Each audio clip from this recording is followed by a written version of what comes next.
तो फिर आइए यमराज, अयोध्या की ओर कुदृष्टि डालने की आपकी ये भूल मैं सुधार ही देता हूं।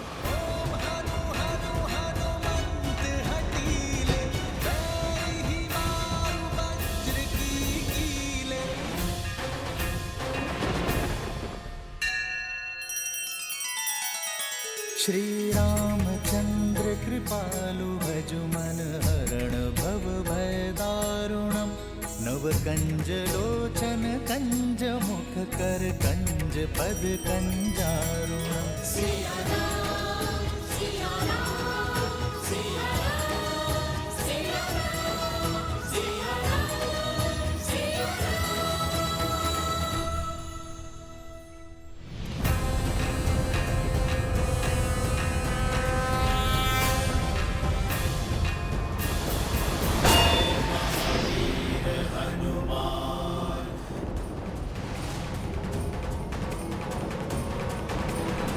यमदेव, मेरे समक्ष प्रस्तुत हो तुरंत।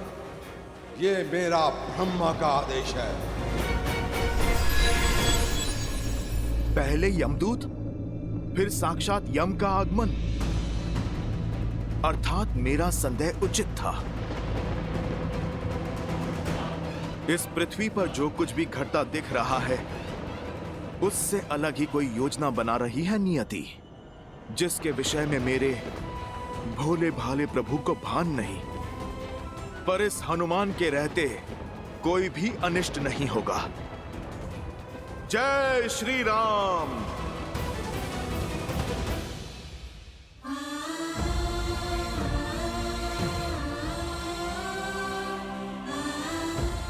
तो ये है वो राम के पुत्र जो धर्म की स्थापना करने के लिए मेरा सामना करने आए थे।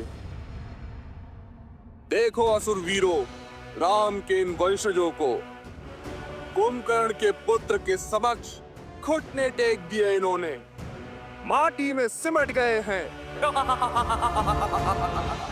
लव, कुश, युद्ध भूमि में महत्वपूर्ण ये नहीं है कि कौन गिरा, महत्वपूर्ण ये है कि गिरकर फिर से कौन उठ पाया।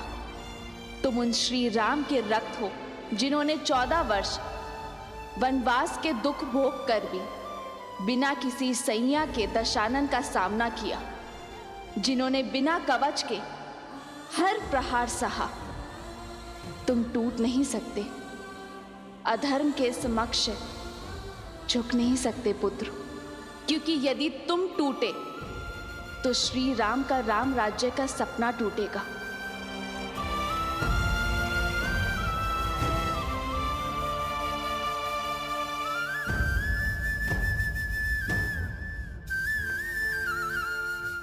तुम झुके तो रघुकुल का सम्मान और तुम्हारी माता का अभिमान झुकेगा। जो इतने लोग श्री सिया राम में विश्वास करते हैं, उनका विश्वास टूट जाएगा। उठो पुत्रों। तुम दोनों केवल रघुवंश के अंश नहीं हो, धर्म के पथिक भी हो। और ये यात्रा केवल भ्रमण नहीं, यह अध्ययन है, संसार का भी और स्वयं का भी। क्योंकि जो स्वयं पर विजय पा लेता है, उसे संसार कभी हरा नहीं सकता।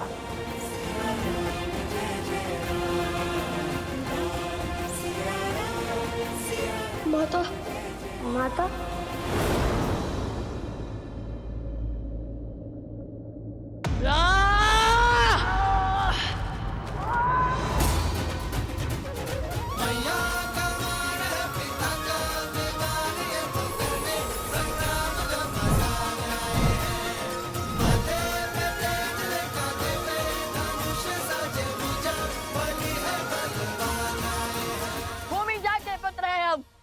भूमि शायद नहीं हुए, अपनी माता का आशीष ले रहे थे हम।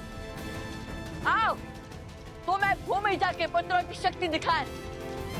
अब ये युद्ध तुम्हारे अंत के साथ ही समाप्त होगा। पिता का मार्ग चुना तो अंत भी वैसा ही होगा।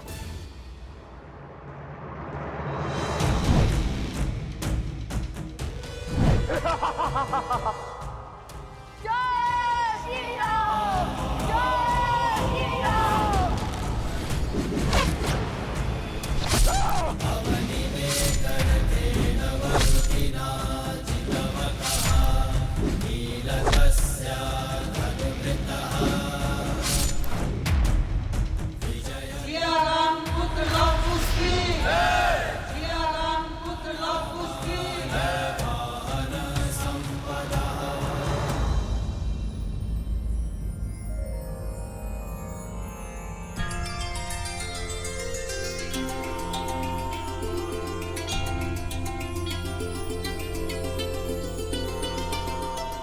तुम्हारा मार्ग और तुम्हारी सोच अवश्य अनुचित है, किंतु तुमने अपना पुत्र धर्म निभाया है, इसलिए तुम इस प्रणाम के पात्र हो। हम देवताओं से आपकी मुक्ति की प्रार्थना करते हैं, बुरे से बुरे व्यक्ति में भी।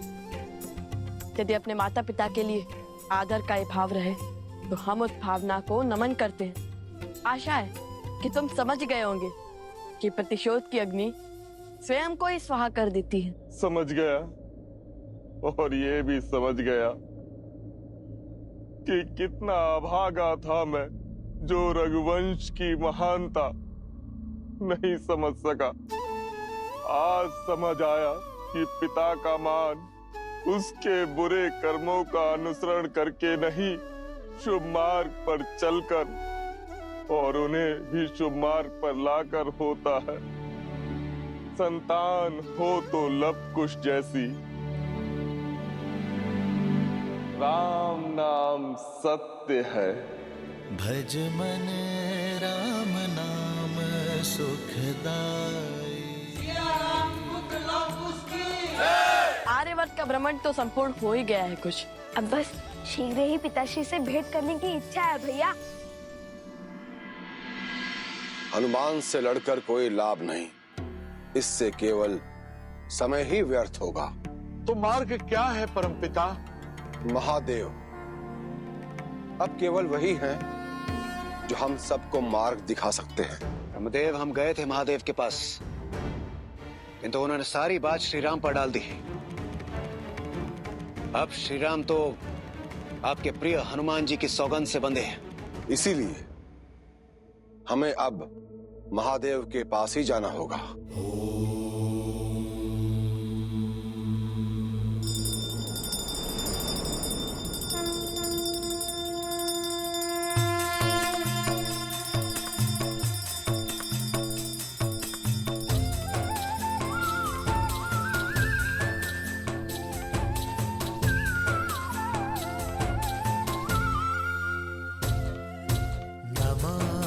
शंभुं पुरुषं पुराणं नमामि सर्वज्ञं पारभावं नमामि रुद्रं प्रभुं शयन्तं नमामि शर्वं शिरसा नमामि नमामि शंभुं पुरुषं पुराणं नमामि सर्वज्ञं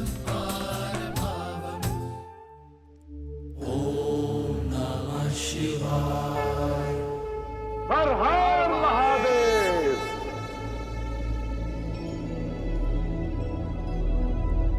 महादेव, अपने नाम को साकार करने का समय आ गया है प्रभु। हमारी विपदा को केवल आप ही हर सकते हैं। एक युग का परिवर्तन होने को है और हनुमान बाधा बनकर खड़े हैं। श्री राम की लीला के समाप्त होने का समय हो गया है, किंतु ऐसा हो नहीं रहा, क्योंकि हनुमान ऐसा होने नहीं दे रहे और वहां देवी लक्ष्मी प्रतीक्षा कर रही है नारायण और हनुमान के इस हट के अंत होने का।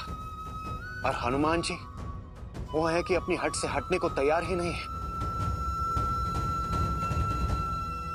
वो आप ही के अंश हैं। कृपा कर कोई मार्ग दिखाइए प्रभु, कोई मार्ग दिखाइए।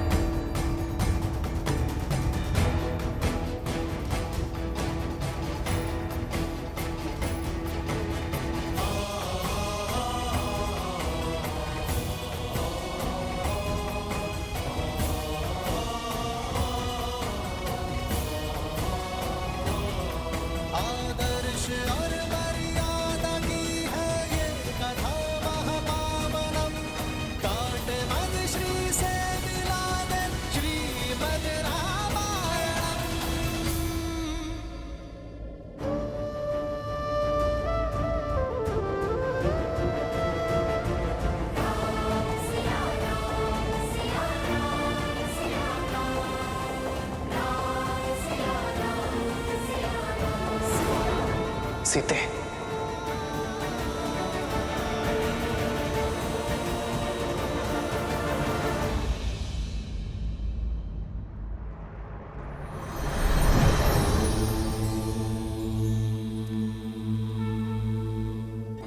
प्रणाम आराध्य।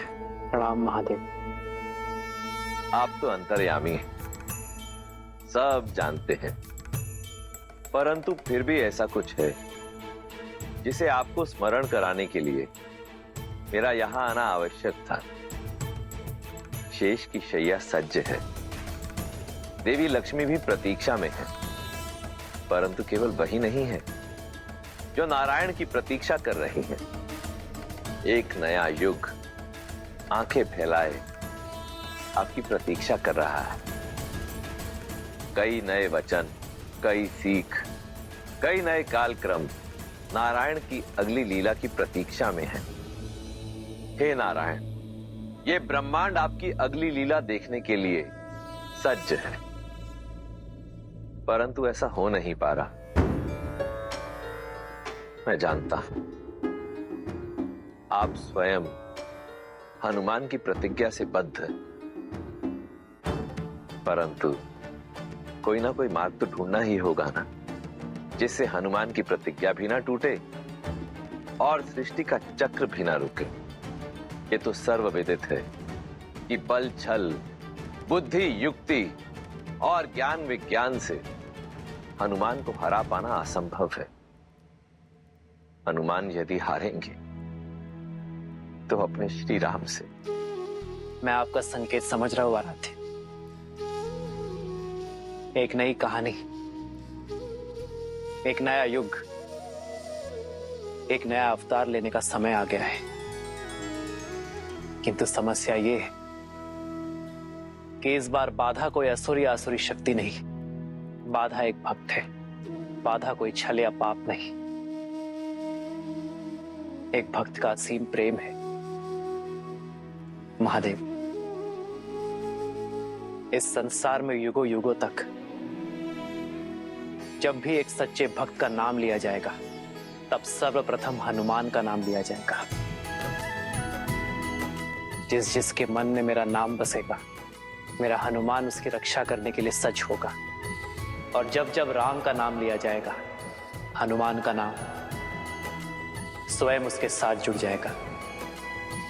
राम नाम की 108 माला पूर्ण करने का पुण्य एक भक्त को केवल हनुमान का नाम लेके ही मिल जाएगा।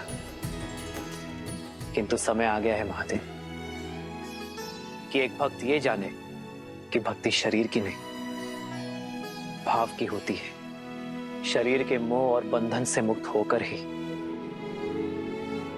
भक्ति का वास्तविक सोपान चढ़ा जाता है, और वही उसका उचित मार्ग है। आप निश्चिंत हो जाइए महादेव, हनुमान की बाधा शीघ्र ही दूर हो जाएगी।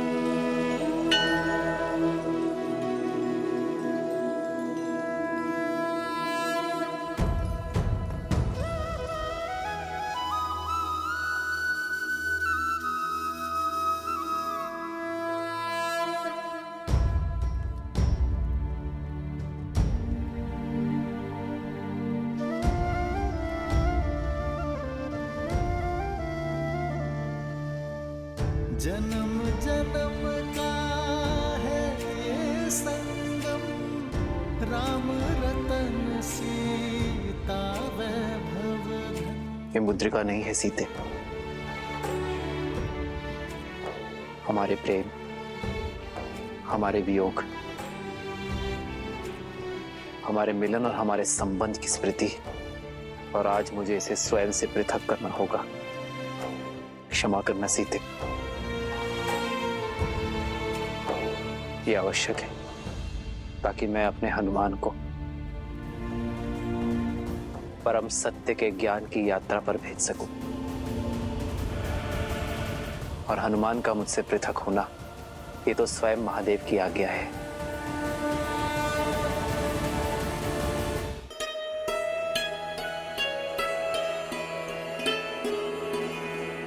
हनुमान, प्रभु मैं अभी प्रस्तुत हुआ। जय श्री राम। श्री गुरु चरण सरोज रज, निज मनु मुकुरु सुधारे,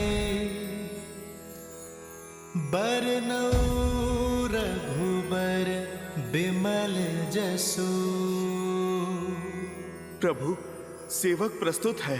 जो दायकु फल चारे,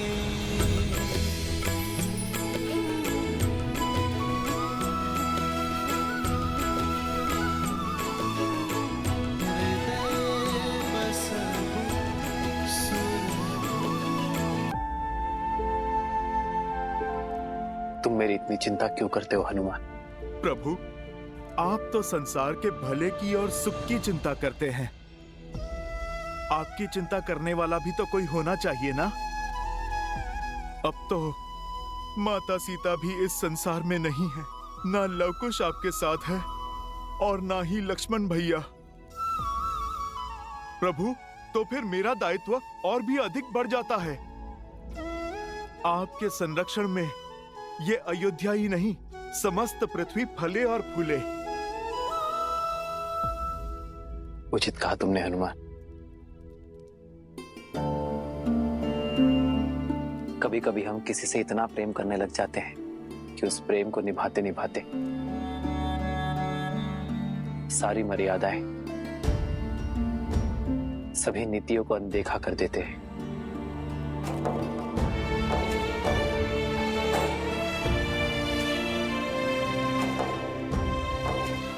और फिर वो प्रेम लोभ में बदल जाता है और लोभ उचित अनुचित के चयन का विवेक हर लेता है।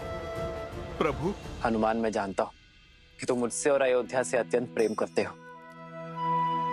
बल के साथ साथ बुद्धि और विवेक के भी स्वामी हो, और इसलिए मैं आशा करता हूं हनुमान कि तुम अपने चयन में विवेक का प्रयोग अवश्य करोगे, लोभ में पड़कर प्रश्न नहीं करोगे। आप तो मेरे स्वामी, माता पिता सब हैं, और पिता से प्रश्न नहीं पूछा जाता, बस आज्ञा ली जाती है। आप मुझे बताइए प्रभु कि आप क्या कहना चाहते हैं। हनुमान मैं चाहता हूं कि तुम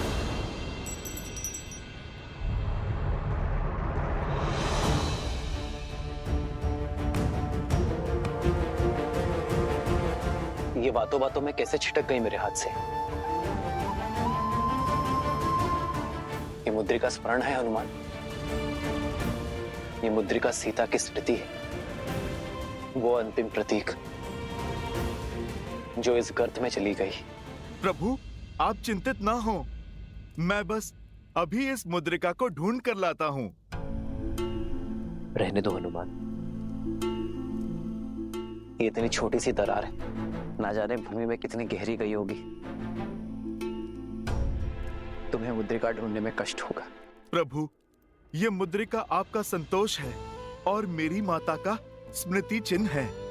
जो वस्तु आपसे और माता सीता से जुड़ी हो, वो हर वस्तु इस हनुमान के प्राणों से भी अधिक मूल्यवान है।